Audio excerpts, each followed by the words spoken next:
Good afternoon and welcome to the Distinguished Lecture program from the Frederick Pardee Center and with the African Studies Center. This is an example of the kind of collaboration that takes place at both the sort of motivational foundation of African Studies and of the Pardee Center. So I want to welcome you here on behalf of both institutions, and also our thanks to the Rockefeller Foundation for its generous support of the project that in fact we're moving forward as part of our workshop this morning, workshop tomorrow morning, and our evening presentation tonight.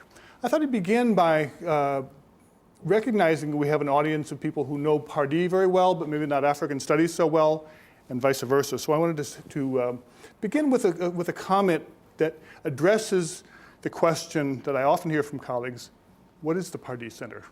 What is the longer range future? So I just wanted to perhaps read what is our new, about to be posted description of what the Pardee Center does. The Pardee Center serves as a catalyst for studying the improvement of the human condition through an increased understanding of complex trends, including uncertainty, in global interactions of politics, economics, technological innovation, and human ecology.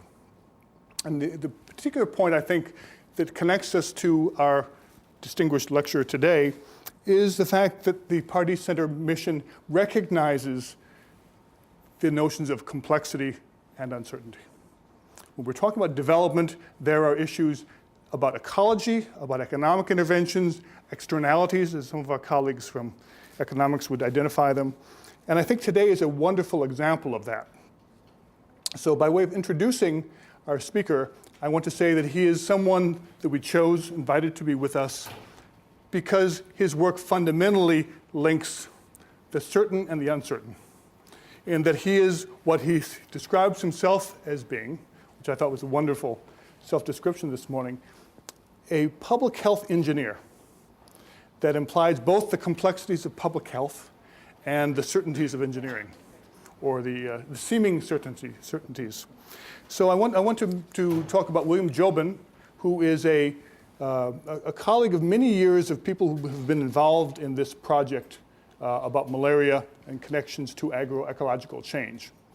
And part of that tribute to Bill's joining us is also to recognize our late colleague, Andrew Spielman, who was a visionary in many ways and one of the founding voices and thinkers about the connections between the world's most dangerous, I would say, infectious disease, malaria, and the set of ecological environmental changes that sustain it and make it such an elusive prey for humankind. So Bill is someone who has a career that spans work very early on with the Harvard School of Public Health. In fact, he predated Andy Spielman there. He's worked with a number of organizations. In 1984, he founded Blue Nile Associates, an organization that does work connecting planning done for environmental economic transformation, particularly the effect of hydroelectric dams. Water management that has many, many different potential impacts, but often those impacts are missed by the planners and by the funders and by those who anticipate or think they anticipate the long-term effects. So his lecture for us today is addressing the issue of malaria, but I think we can also broaden that to think about the unintended consequences of the environmental change implied by moving water around, changing seasons, changing watersheds. And it is not just a phenomenon of the past, it is very much a phenomenon of the future and longer term future. This is one of the elements that is changing the planet and has a particular effect that links to our own project here on the role of malaria in changing economic and ecological contexts. So Bill has been at MIT, where he did his degree in engineering. He had a career with the U.S. Centers for Disease Control in Puerto Rico, and he's worked with WHO, World Bank, and Africa. And I hope those of you who saw the poster, nicely produced poster by our staff at the Pardee Center, and noted the key use of uppercase letters in the title, because I think it represents a perspective that Bill will offer us. And one of the things that really attracted me and our group to having Bill join us and speak to us is he represents a very different kind of voice. a voice that one could view as contrasting, cantankerous, convincing, if I can use alliteration to describe the work he does. And in our workshop this morning, in which Bill joined us, it was a fascinating discussion about what new research is showing, what our research is doing, and what Bill's experience brought to bear with us. And with that, and the final thanks to our dear departed colleague, Andrew Spielman. This is a worthy tribute to have Bill join us today. Thanks.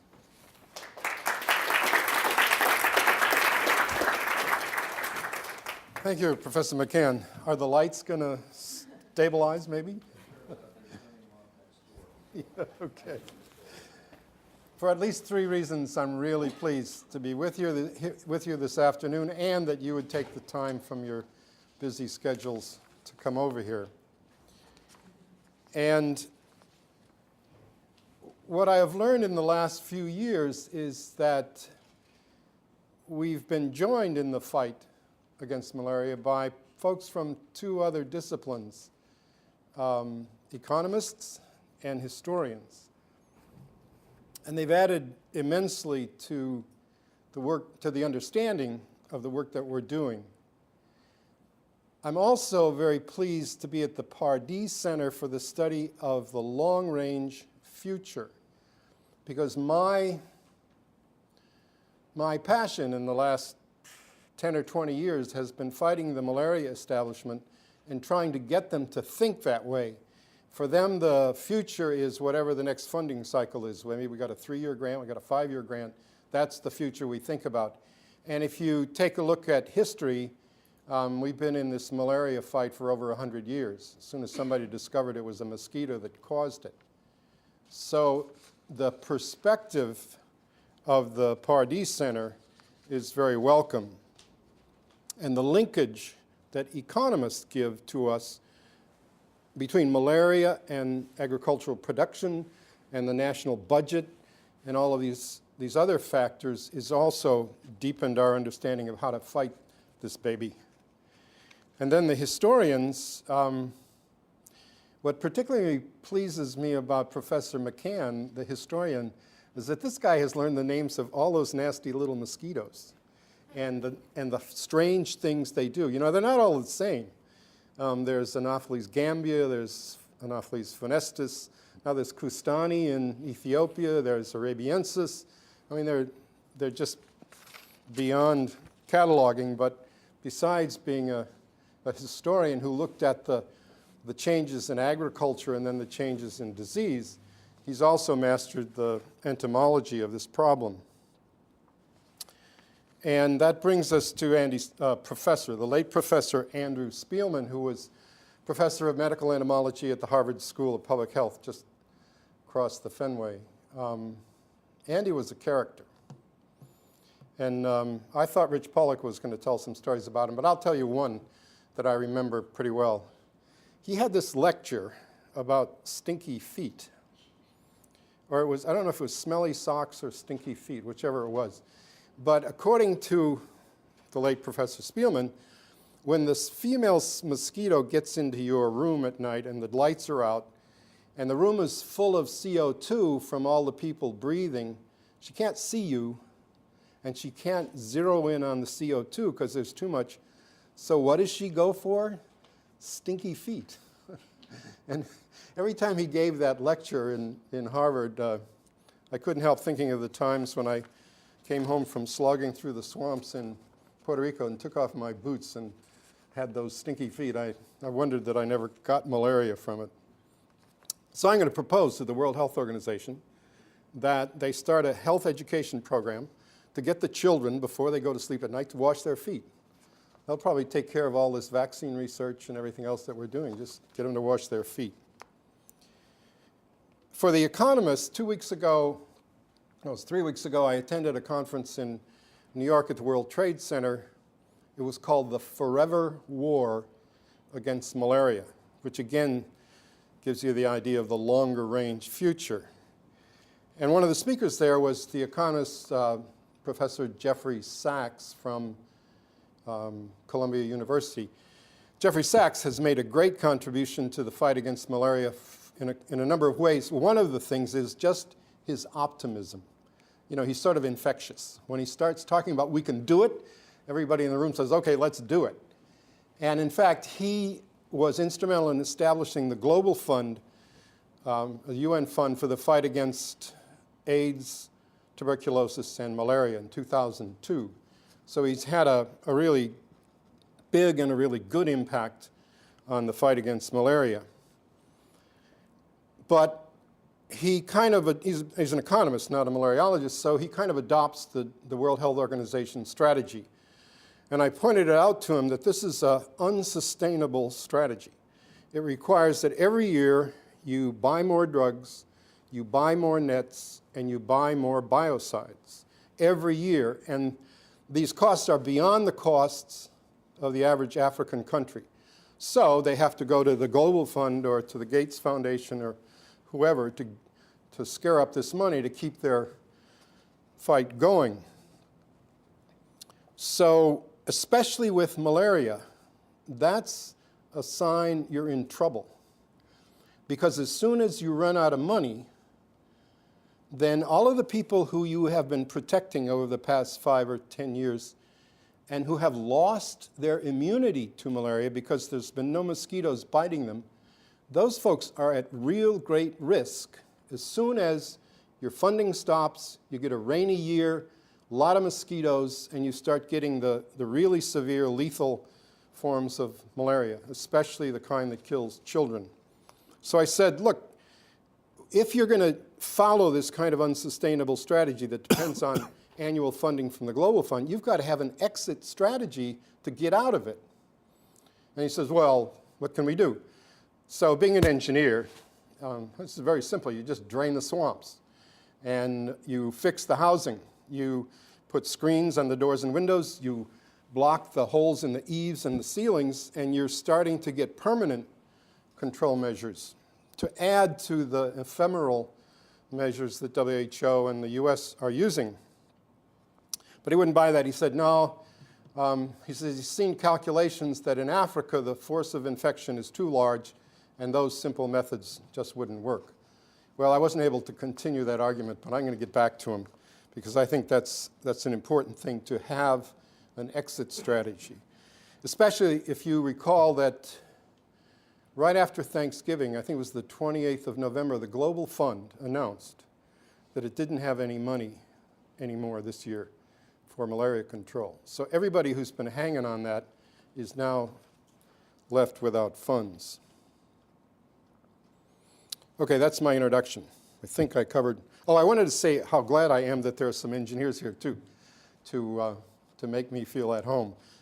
We have historians, Jim Webb from Colby College. We have Dr. Fatih El-Tahir from MIT and his 3 graduate students. And I suppose a lot of you folks are also from other disciplines. I really appreciate that. Okay, I'm going to ask you for help. I'd like you to do 2 things at once. One is listen to my evidence for the problems that we're having with the World Health Organization and their malaria control efforts. But at the same time as you're listening to me, I'd like you to start going on the other side of your brain and think about how are we going to organize the control of malaria in the future if WHO dissolves? And this strange title, which we gave to this talk, it's Who Controls the Future of Malaria?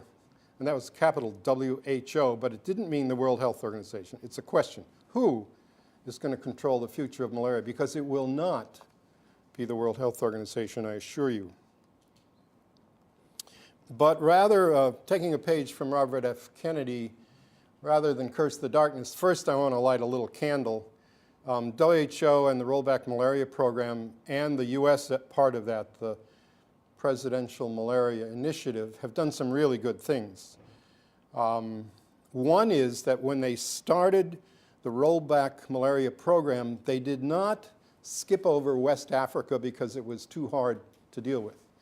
That was a mistake made in the 1950s when WHO started the first global eradication program. They said, yeah, it's going to be a global eradication program, But we don't know how we're going to deal with West Africa, so we'll leave that out. And that is the worst part of Africa for malaria transmission.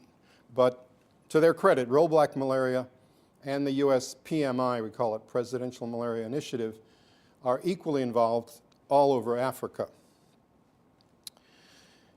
The other thing they've done is kind of unusual. They, in, let's see, Nigeria and Mozambique, especially PMI, they know that the reach of the government is very limited. There are a lot of towns out in the boondocks that don't have a health center. And there are a lot of counties and provinces that don't have a hospital. So they've started what they call an interfaith effort against malaria. And in Nigeria, in the northwest, I think it's around Kaduna and Katsina, Muslims and Christians have put malaria control into their sermons, and one of the things they've asked for is increased bed net distribution and explain to people why you should use that bed net to sleep under.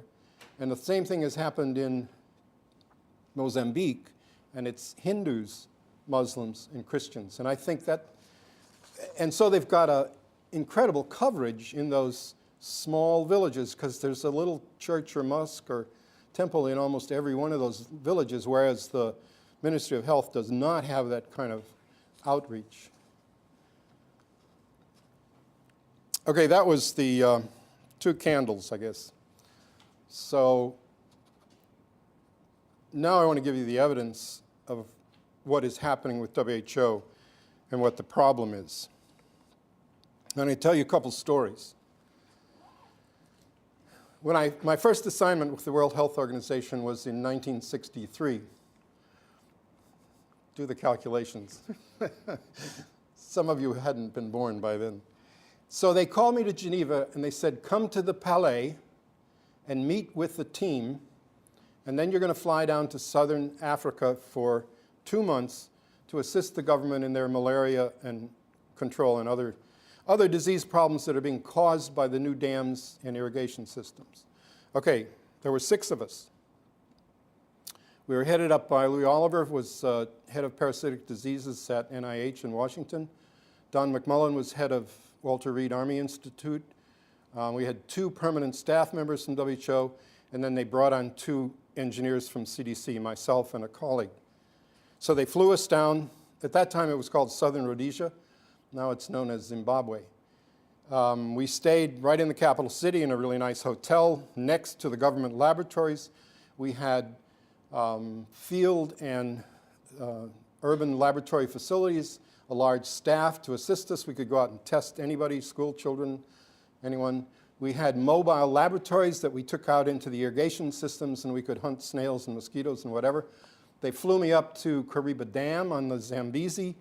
I stayed a couple of days there, and then they flew us down to the south to the irrigation, the sugarcane irrigation estates down along the South African border. And then after 8 weeks, with this full team of 6, we met with the Minister of Health for a day, and we gave him our recommendations, our observations and recommendations, and then his staff, the Minister of Health staff, implemented those to control these diseases around the dams and irrigation systems. Okay, that was 1963. Next time I got involved with WHO more recently was 2005. We were asked to start the house spraying program for the US presidential initiative in Angola. And it was a rush job for some reason.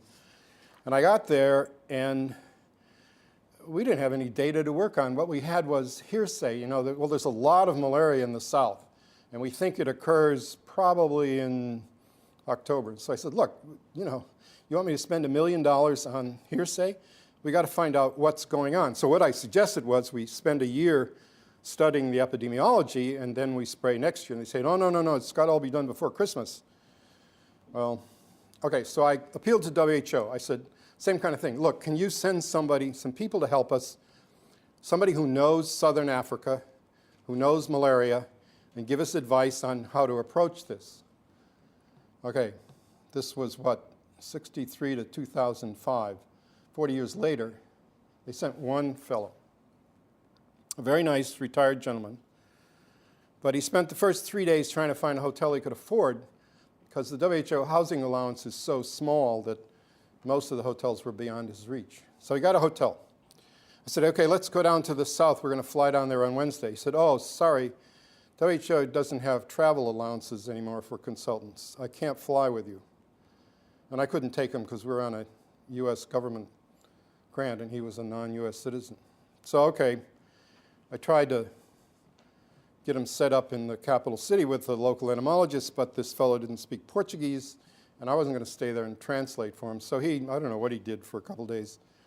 We came back and we said, okay, now let's go to the Minister of Health and we'll make a report. And the Minister of Health says, well, it has to be in Portuguese. I don't understand English. So it was less than successful. And so I want you to think of that's what's happened to WHO in 40 years. From this full team of 6 people for 8 weeks to one gentleman who didn't even have a travel allowance. Anybody want to guess what the or when the difference occurred in the ability of WHO to be effective? Pick a year. Say? A little bit later, it was 1994. Now I'm going to get a little bit partisan here. It was the Republican Revolution. And the first thing they did when they got to Washington was cancel the UN payment of the United States, cancel our annual payment to the UN in order to force the UN to shape up or something. And when we cut ours, the Russians cut theirs. And a few other countries followed suit. And I think we resisted paying our annual dues to the UN for 2 years. So the last time I was in Geneva, walking through the sacred halls of WHO, I could hear my footsteps echo because over half of the offices are empty. And this year, the end of this year, like next week, WHO is laying off up to 1,000 permanent staff members because it doesn't have any money. So this is not an idle problem, or it's not a theoretical problem. WHO is disappearing, and we have to find a better way to fight malaria. And they have not, it's been going bad like this since 1994, and it's getting worse. I want to go back to my first job with WHO. I told you I went to the Palais to get my orders. It's a very beautiful building, international style, right on the shores of Lake Geneva, right on the western shore. Initially, the Palais des Nations was the home of the League of Nations, set up after World War I, so that the nations could get together and talk and avoid another world war. So then along came our friend Benito Mussolini from Italy. There's a point in bringing him in. He was a fascist, and one of the things he did in order to raise the prestige of Italy was he wanted more African colonies, so he invaded Ethiopia. When he did that, the Emperor Haile Selassie of Ethiopia went to the Palais, to Geneva, and said, look, this guy's got airplanes and armored vehicles. He's attacking my army who are on camels with spears. It's a massacre. The League has to stop this. And it didn't. And that was the end of the League of Nations. So I want you to think also about what is the UN been doing lately in terms of protecting defenseless countries or people against aggression by others or against attacks by the dictators that run their country. And I think what we're seeing is a repeat of the fiasco with the League of Nations. It was NATO who went after Gaddafi, and it was NATO who's gotten military alliances that have been involved in all of these world trouble spots, no longer the United Nations, even though they have agencies like WHO who are supposed to act as well as talk. So it isn't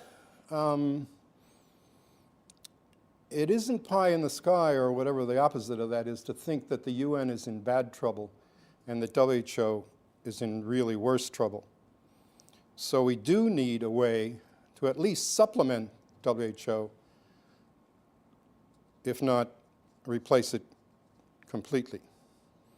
Okay, what is missing in the technical program of WHO on malaria control?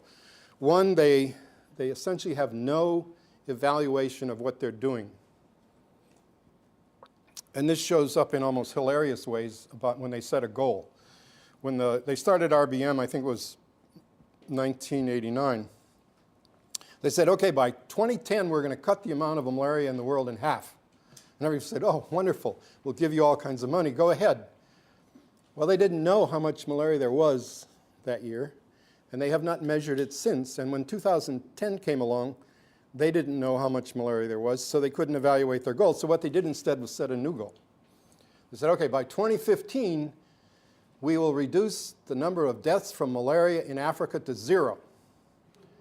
And then Rob Newman, who's their new epidemiologist, he said, well, you know, we ought to say almost 0.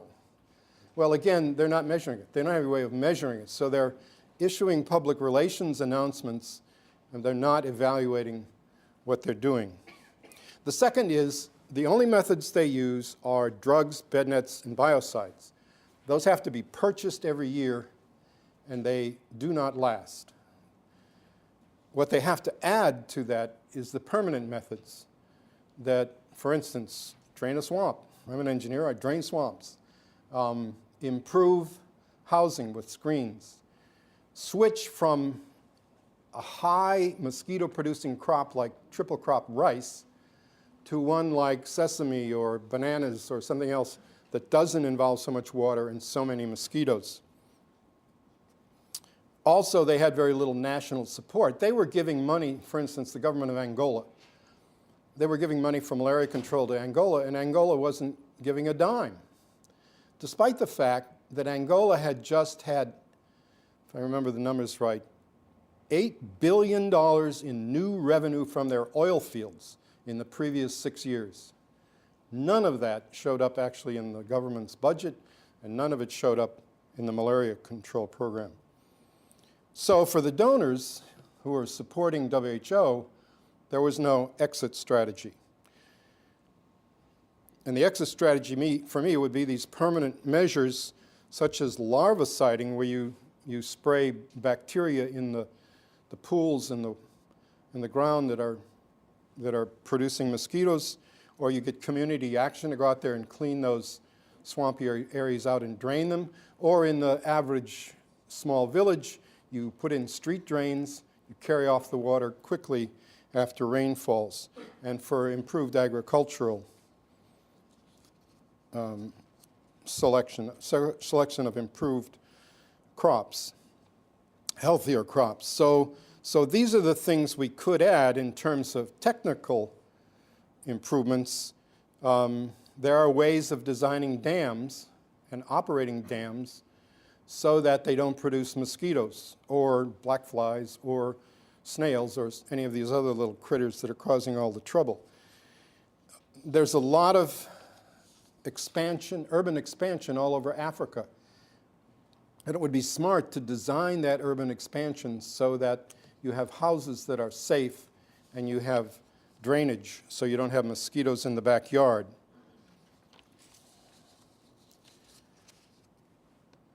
And one of the places I cut my teeth was working for CDC, who previously had developed a way of building dams and reservoirs on the Tennessee Valley in the middle United States, a subtropical area that had malaria every summer. And CDC got together biologists and engineers and medical people and other public health people, and they said, let's design these dams so that they don't produce mosquitoes, because the focus of malaria every summer in that part of the US was always around these reservoirs. They also went into improved irrigation and drainage and crop selection. Let's take a quick look at some of these things I've mentioned. See that? It's WHO. That's a question. That's not World Health Organization.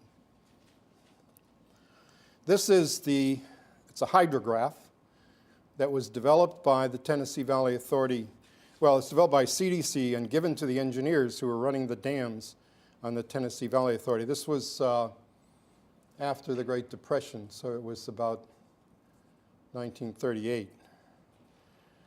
And the important characteristic of this hydrograph for mosquito control, as you see in the winter, the dam is filling, and in early April, you shut the outlet gates and you run the water level up to its maximum, to the full supply level. You peak it, then you drop it down in the springtime and you hold the reservoir steady during the spring. That prevents, okay, first the surcharge. That takes all the debris and all the floating vegetation, everything that's been collected during the winter and early spring, and throws it up on the far shoreline and strands it. So now you have a clean reservoir and not many places for mosquitoes to breed. They like to get in protected areas behind vegetation and debris. Then they pull it down as soon as the spring vegetation grows, hold it steady so that the weeds do not encroach into the reservoir. They're held back by the steady water level. Then as soon as mosquitoes start producing about May, they start jiggling the water level up and down. And that does two things.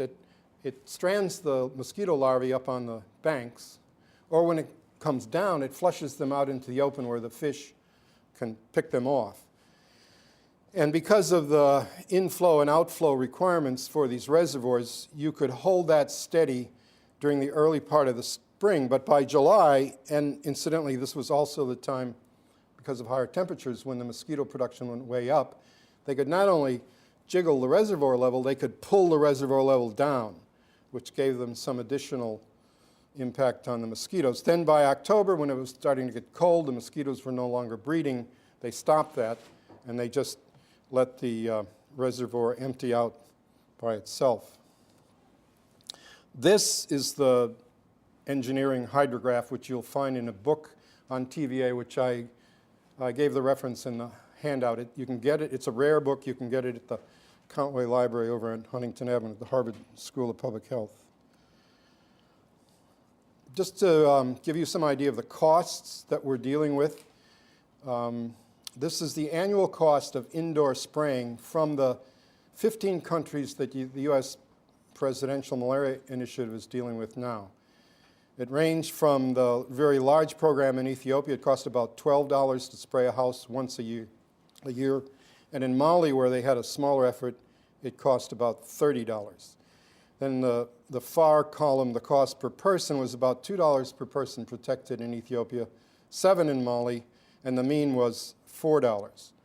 Now this is spraying the indoor of the house. You go up and you spray the top meter or so of the wall and maybe the eaves and a little bit of the ceiling. You go around the entire house once a year usually, if you get them before the transmission season. And with the right kind of biocide, that gives you protection for the year. There's another way to go at the mosquitoes called larviciding. It's used all over the United States for pest mosquitoes, and around here to go after the mosquitoes that spread encephalitis and West Nile virus and whatever. And you spray or spread it's a bacillus, thuringiensis, I think, into the water, and that bacillus attacks the mosquito larvae. That way, you're only going after the water bodies. You're not going to every house in the community. And those prices are on the low end compared to the others. Now, I've advocated for a long time permanent screening of the houses. And one of the reasons is that when we lived in Sudan, my family and I lived there for 5 years.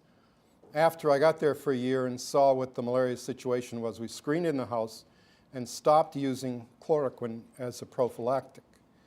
And we stayed there for 4 more years, and we didn't lose anybody to malaria. All of the physicians who came through said, "Jobin, I'll be at your funeral, and I'll tell you, you should have been taking that chloroquine." Well, I was going to wait for some of these newer drugs that are what do you call it? These newer recreational drugs that they issue for malaria prophylaxis. They give you Technicolor dreams. Anyway, I prefer screens. And if you start thinking about costs, let's take Mali, $30 per house per year for protection using indoor spray. 10 years, you got 300 bucks. You could put some screens in the house for $300. It could be done by a local carpenter or maybe the homeowner itself, and it would increase the value of the house, either for resale or for general purposes. So the Navy admiral, retired Navy admiral who runs the US malaria program, says, oh, it's too expensive. But I think the figures show that that's a very good possibility. These are the costs of the current WHO methods, what we call the ephemeral or unsustainable measures. The middle column is the $7 per bed net distributed. Drugs about $2 if you're treating pregnant women who are priority folks. $4 just to test somebody if they have malaria, and if you have to go through the whole testing and treatment routine, it can be up to $30. Okay, the bed nets distributed, that's an interesting term because what you're really interested in are the bed nets that people sleep under, which is very different. The general finding recently is that only about 1/3 of the bed nets out are used by people for malaria control. So again, you're talking about $21 per person protected. And again, you're getting up near the cost of permanent screens. And I'll tell you, if you've ever slept under a bed net in the tropics, like somebody mentioned this morning, the tendency you want to do is go outside on the lawn and sleep out there where it's not so hot. And that's what people do. The PMI countries, they've got to start scaling back. I have a feeling in Washington the budget didn't come out very well this week. And surely foreign aid got axed. And that's what PMI gets its money from. So I have my own solution. How do you deal with this? You take the countries that are the most democratic and most stable. You work with them. But the countries that are run by these kleptomaniac dictators, you tell them, look, if you want malaria control in your country, we'll do matching funds. If you don't do matching funds, then forget it. We'll concentrate our funds where they'll be stable, go into a stable country with a good program that will endure. So our investment is maximized by going to stable and durable projects. Here's Mussolini again. Oh, Mussolini started out in malaria control. He came into power as a provincial representative about 1932 with a fascist program, but it was a populist program at that time. First thing he did was he wanted to do something for the campesinos. No, in Italian it's paisanos. Something for the poor people in the rural areas so that they could make a living. He picked the Pontine marshes. They're just to the southwest of Rome, out along the Mediterranean. You got a bunch of guys with shovels. They put a dike between the Mediterranean and the marsh. Then they went out in the marshes and they dug ditches. See them? Simple shovel work, digging ditches to a point right next to that dike. And then they put in a big drainage pump, pumped the water over into the Mediterranean, dried out the swamp. As of now, what was the Pontine marshes is 300 square miles of the most fertile agricultural area in Italy.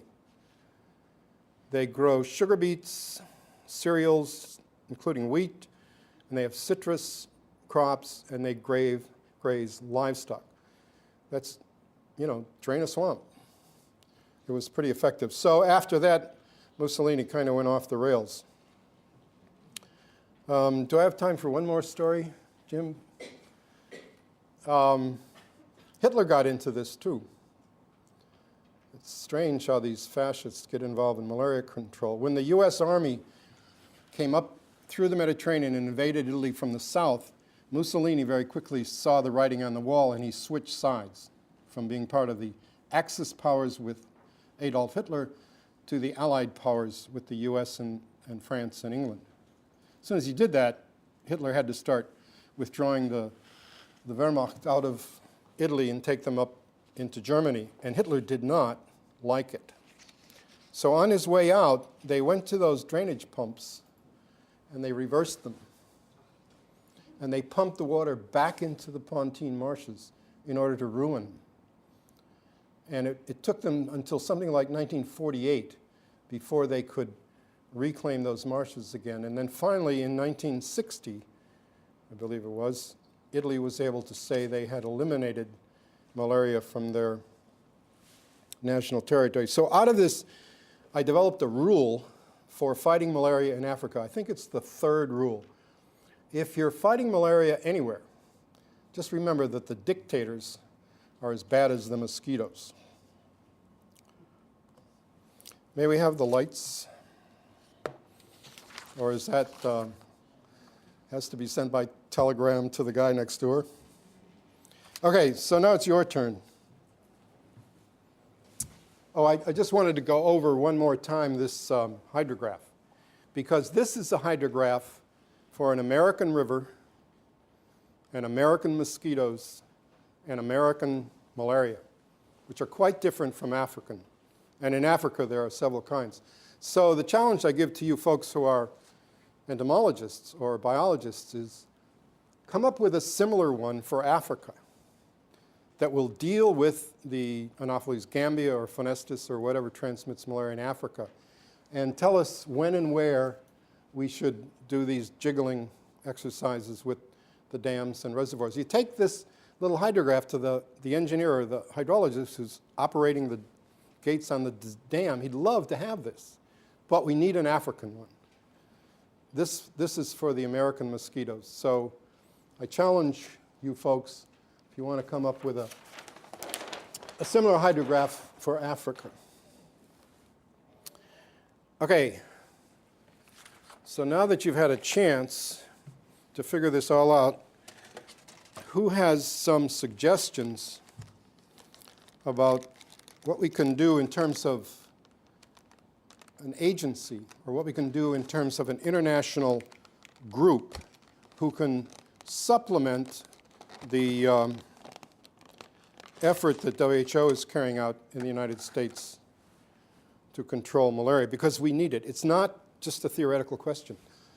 WHO is going down the tubes. They're laying off this month, in fact, the end of the year, they said, they're laying off 1,000 permanent staff members from WHO in Geneva. And I bet they only have about 1,003 there to start with. So we need a new way. We need a new approach. Does anybody have any suggestions? You get the Nobel Prize for this, by the way. Yes? Definitely need some capacity development. So we need to train entomologists. Oh, wait. This is being recorded. Could you use that mic? Yeah, I think we Would you introduce yourself and tell us all the things you've done and how... My name's Mike Reddy. I'm a graduate student at Yale, and I work on malaria from the entomological perspective. Oh, is that better? I think actually that's recording for the video. You just have to speak loud. Okay. Well, and I work in Equatorial Guinea, which is unfortunately a bastion of dictatorships and lots of mosquitoes and a hell of a lot of malaria. And one of the things that is critically missing in Equatorial Guinea in particular is resource development and capacity building, specifically with the local knowledge of the ecology and epidemiology of malaria. I can count on my hand the number of people who actually have training in medical entomology in the country. And that number is not increasing very quickly.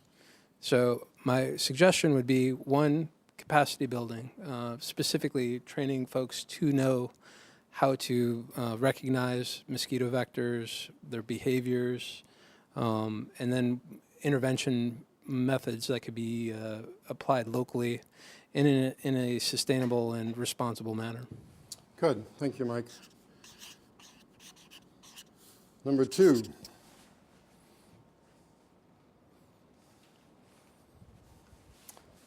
Professor McCann?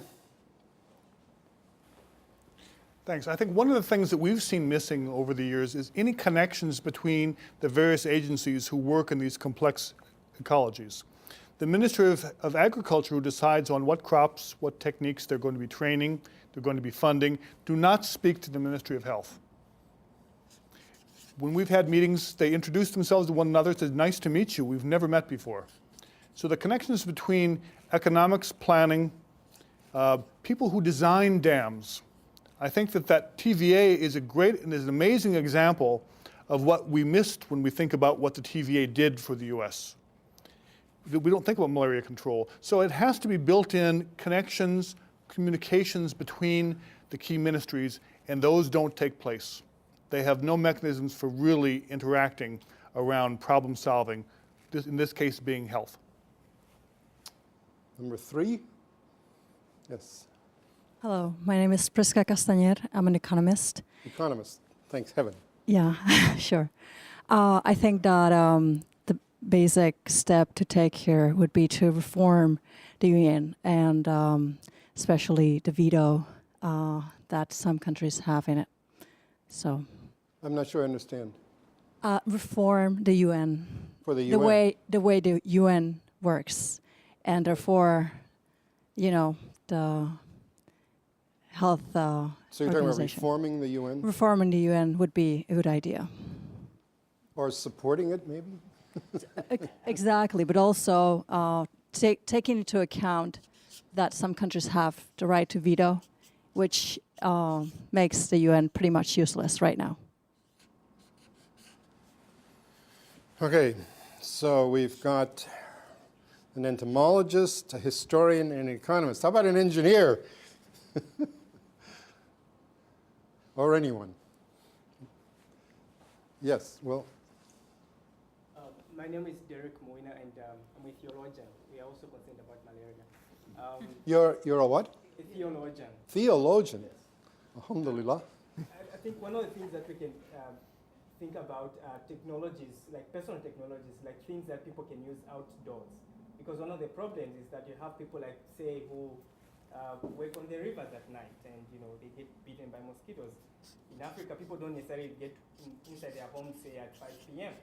So that's part of the problem. So if we can create stuff that people can use outdoors, I think that would be okay. That's really very good. One of the things I think it was Mike has noticed in Equatorial Guinea is that they spray inside the house, and so the mosquitoes go and rest on the outside of the house. And the people don't, it's too hot, so the people go outside of the house, and there's the mosquito and the people outside. And we just had this spraying program on the inside of the house, so we do need something to protect folks on the outside. Rich, did you have a comment? Just waiting for the microphone. There we go. Actually, I'm not adding to your list yet. I'm going to add to the complexity of the challenge. That is, you used a word in your talk that was appropriate for the time period, many decades ago, reclamation, the reclaiming of land. In today's parlance, though, here in the U.S., that's a dirty word. Oh yeah, you can't drain swamps. Right. That's why I work in Africa. I submit that this is going to be a problem overseas as well. So that's something that it's not as easy to. Yes, we can come up with a scheme, perhaps to match the TVAs, but implementing it is going to be much more difficult. So along those lines, even here in the U.S., I serve as one of the commissioners of one of the county mosquito control projects to offer advice. And it would make life so much easier, and it would cost less money to the taxpayers, perhaps, if new engineering feats, when they went for approval, had an engineer who knew something about public health entomology, or just public health entomology to look at it and say, this is going to create a nightmare. All you need to do is change this slightly. So there's an opportunity for Africa as well. It's again, well, number two, this connection that you've written. But you're also saying environmental impact reviews, environmental and health impact reviews. Is that right? not necessarily the solution, but it's something that is required at this point. Okay, any more? Professor Tahir? Few things that I would add to the list. The first thing we know is that for any program to really address the malaria challenge, it has to be sustained. It can't be for a short period and then relapses. And to have it be sustained, you need to have the local institutional aspect. So eventually, the malaria problem in Africa will have to be will be solved by strong African institutions. And so any effort that would lead towards that would be helpful. An institution that you could think about it at the national level, but also maybe at the local village scale, through education of the locals on how they could address the problem at the local scale. Thank you. Excuse me, we have to do a quick mic switch now.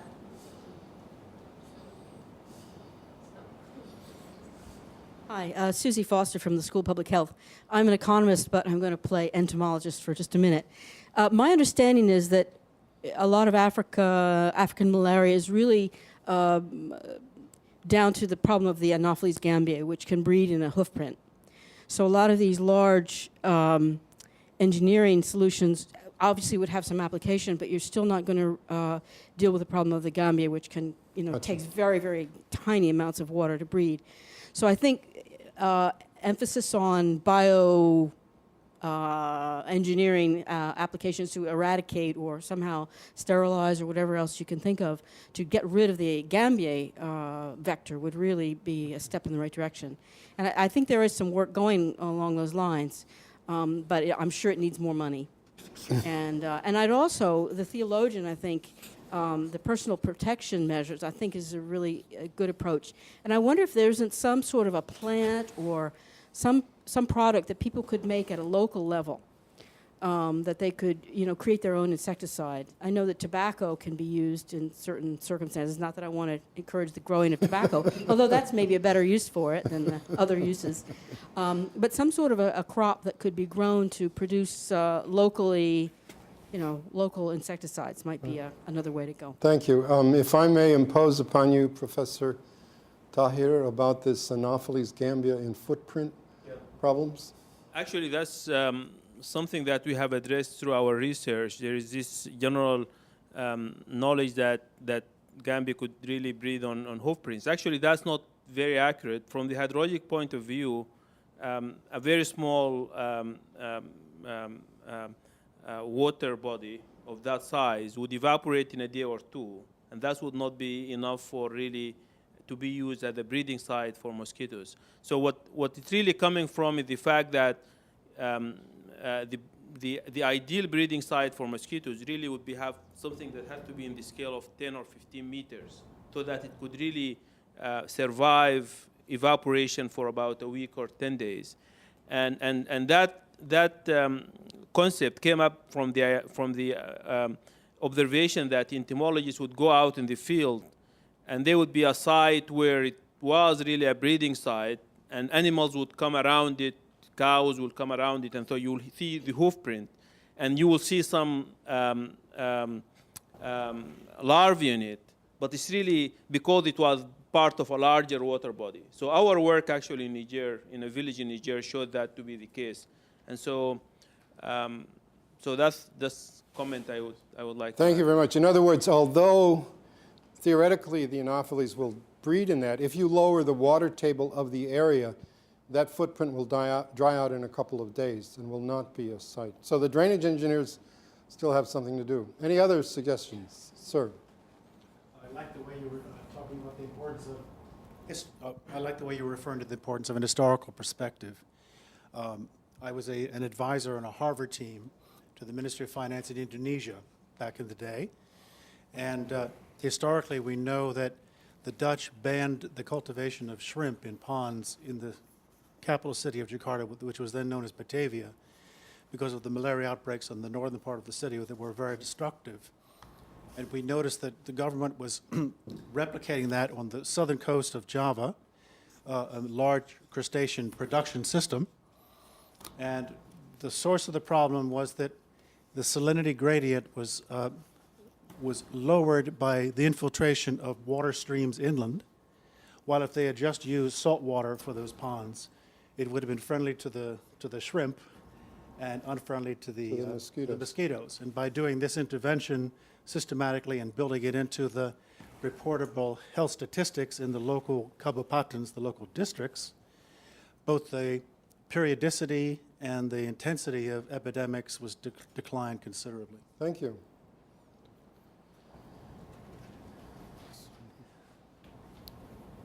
Jonathan Simon from the School of Public Health. I think the key thing is actually to use evidence very carefully and critically.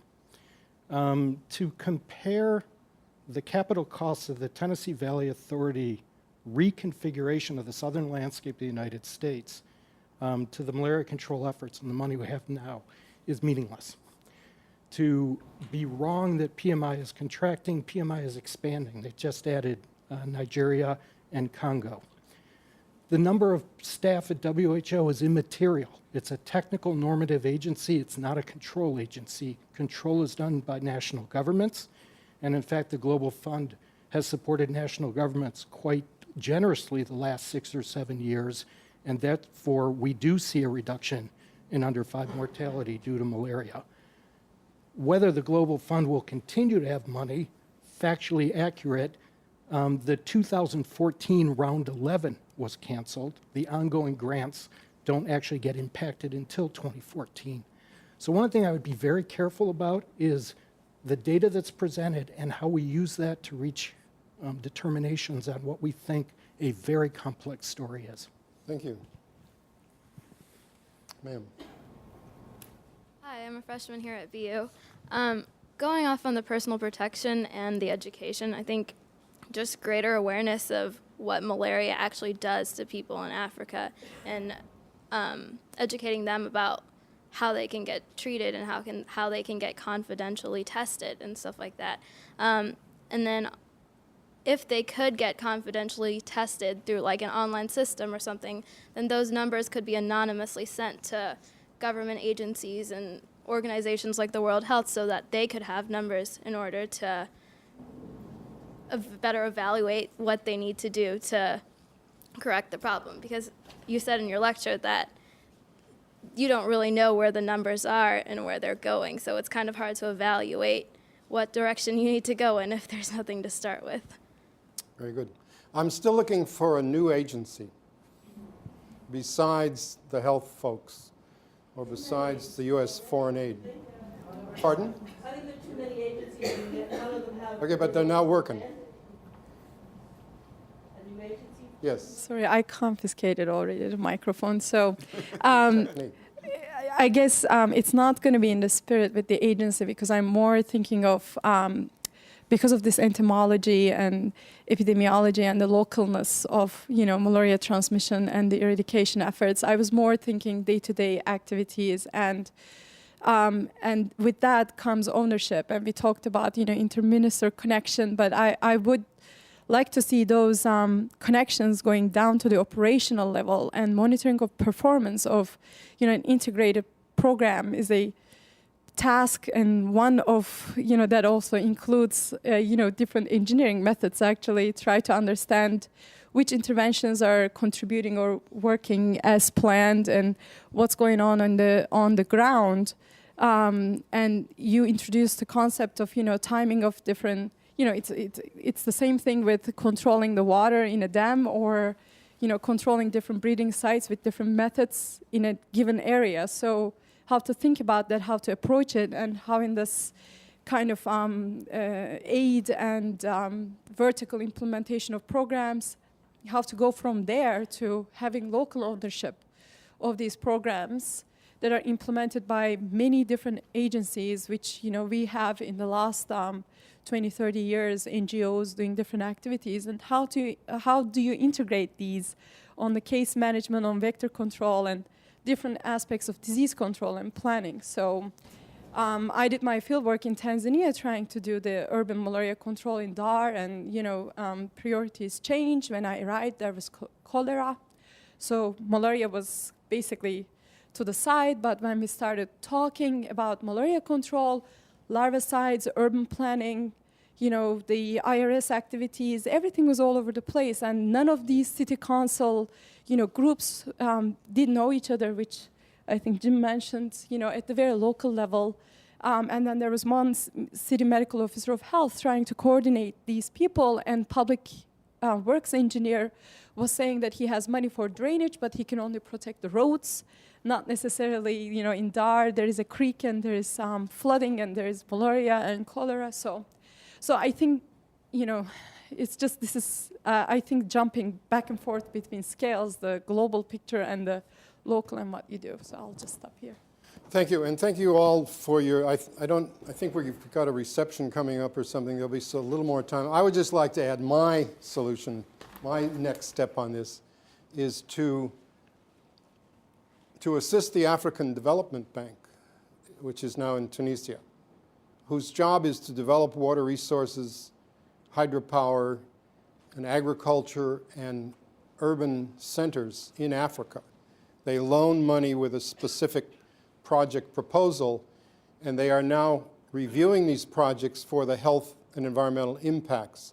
And I think the African Development Bank and guided development in Africa with an emphasis on health is actually an extremely useful thing to add on to whatever WHO and PMI does. Imagine the kind of loans that the African Development Bank gives. They loan you money in dollars. They give you a 10-year grace period before you have to start paying it back. The interest rate is 2%, and you can pay it back in your own soft currency. That's far beyond what the Ministry of Health could do. The Ministry of Health doesn't have any dollars, and it would have to raise money by taxation, and yet we have this development bank which is operating in Africa as part of the World Bank group, who is willing to design their projects to minimize these negative health impacts. So we met with them in June, and they seem to be favorable to this idea. Okay, one last comment from the MIT group. Thank you. Actually, I am Makis Ahmed. I am here a PhD student for Fatih group. Basically, I'm a medical entomologist. I worked maybe more than 9 years in Sudan on malaria and dengue. I feel that all these points are important, but the most important is that we need a community involvement. I mean, always we have strategies from top to down, but we should look for a down to top opportunities. I mean, for example, a grassroots NGOs in the communities should be involved. And besides that, the most important, we should not look for training of medical entomologists should be only as academic. For example, a layman can be a good medical entomologist in terms of learning how to identify the insects, how to identify breeding sites. I met a lot of people during my work, as health workers who know better than me. When I go to for example, to a village, I find some person who is learning, from whom I can learn more on the mosquitoes, breeding site and habitats. So we should involve the community. That is very important, I think. And also we should look at the importance of the emerging urbanization in Africa, because Africa now situation is different from what is typical had been before. Okay. Thank you, Osama. Professor McMahon, do you have some final words? Well, I guess most of all, I'd come back to reinforcing a point we'd made earlier about the way of looking forward into the near future and embracing complexity. This is complicated. I think John Simon mentioned some very important points, but from our perspective in our project, we've noticed that our colleagues who are head of the malaria program in Ethiopia, the malaria program is gone, finished, gone. We see a number of elements of changing context with our mosquitoes were of one type 5 years ago, now they're a different type. Sometimes with positive implications because they're not good vectors. Other cases, the more dangerous vector is the one that appears or reappears. So this is complicated stuff. Sustaining the effort is the most important thing. And that's a political process.